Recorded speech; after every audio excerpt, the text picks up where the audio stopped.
반갑습니다. 진짜 속기학원 원장 민경호입니다. 오늘 여러분께 드리고 싶은 얘기는, 오늘 할 얘기는, 저번 시간에 이제 1만 시간에 대해서 얘기를 조금 했죠. 자, 그렇다면, 에릭슨이 했던 말을 기억하실 겁니다.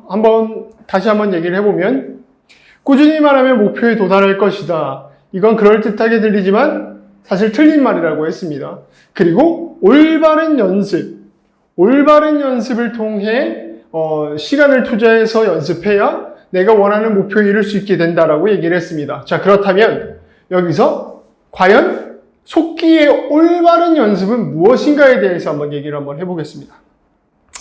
속기 올바른 연습. 자, 이 책의 저자는 이렇게 얘기합니다. 연습에는 크게 두 가지 종류가 있다라고 얘기를 해요.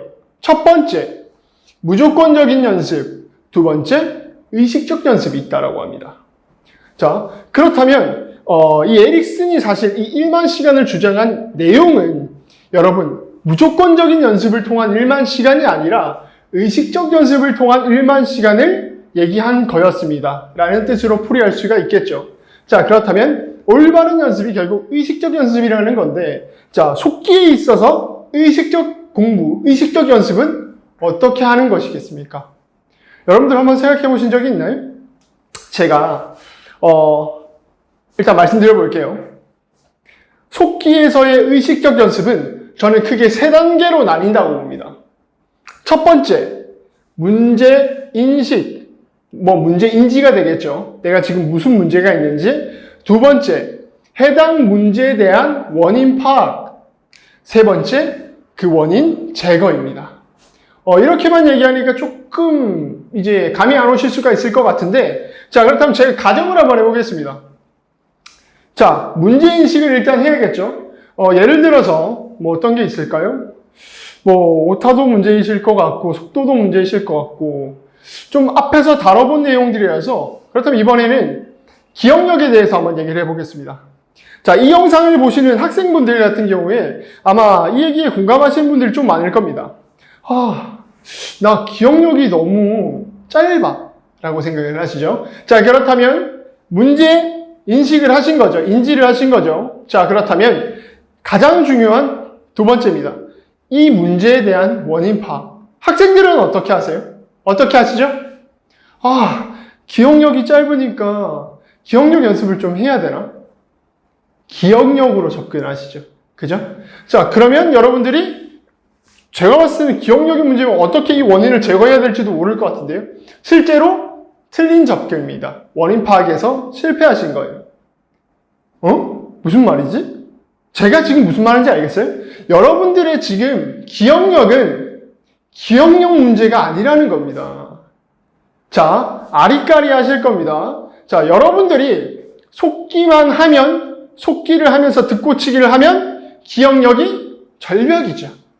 자, 그런데 여러분들이 속기를 하지 않고 그냥 이어폰만 꽂고 들어만 보세요. 여러분 기억력에 문제가 있습니까? 문제가 전혀 없습니다. 전혀 없으세요. 자, 이 말은 무슨 말입니까? 기억력의 문제는 기억력이 아니라는 게 되겠죠. 자, 그렇다면 여러분들이 여기서 생각을 하셔야 할 게 여러분들의 속도, 오타, 탈자, 기억력, 아까 얘기했던 문맥 파악, 여러 가지의 문제들이 있겠죠. 실제로는 더 많은 문제들이 있겠죠.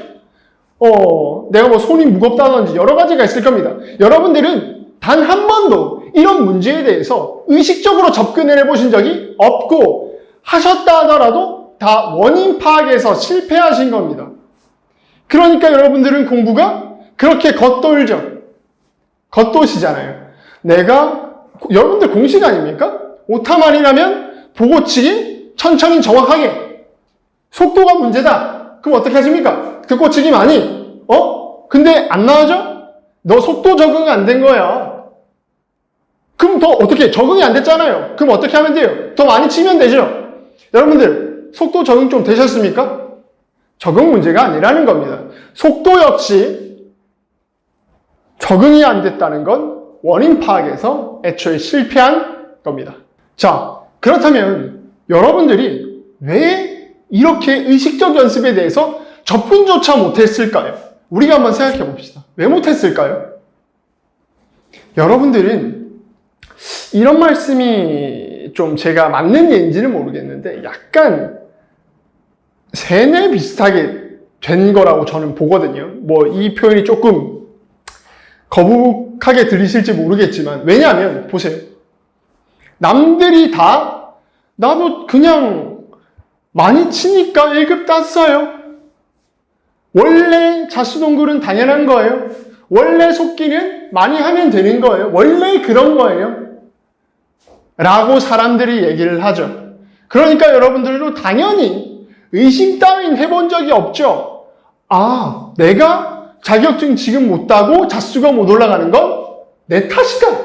내가 열심히 안 해서 그렇다. 라고 자기 비관을 하게 되죠. 그죠? 이게 바로 여러분들이 올바른 연습, 즉 의식적 연습으로 가는 데 있어서 방해물이 됐던 겁니다. 자, 그렇다면 저는 의식적 연습을 여러분들이 접근하기 위해선 또 하나 하셔야 할 게 있습니다. 뭐냐면 여러분 지금 공부를 좀 한계까지 해보십시오. 한계까지요. 자, 제 말이 좀 이해가 안 되시죠? 방금 제가 한 말은 무조건적인 연습이 아니라 의식적 연습을 하라고 했는데 여러분들이 지금 하고 있는 공부는 무조건적인 연습인데 제가 지금 여러분들한테 뭐라고 했죠? 그 무조건적인 연습을 한계까지 좀 해보시라고 얘기를 드리고 있는 겁니다. 왜 제가 이렇게 얘기를 했을까요? 자, 저희 학원에 상담으로 오시는 분들이 거의 다 공통적으로 하는 얘기가 있습니다. 무슨 얘기를 할까요? 뭐 첫 번째 이런 경우죠. 저는 이제 직장 다 병행하면서 이제 속기 공부해서 좀 제 지금 자수가 조금 낮습니다. 라든지 아니면은 제가 실제로는 키보드 산 지는 얼만데 이제 뭐 18년을 샀는데 제대로 공부한 건 1년밖에 되지 않았습니다. 라고 하거나 이런 식으로 얘기를 하는 분들이 많습니다.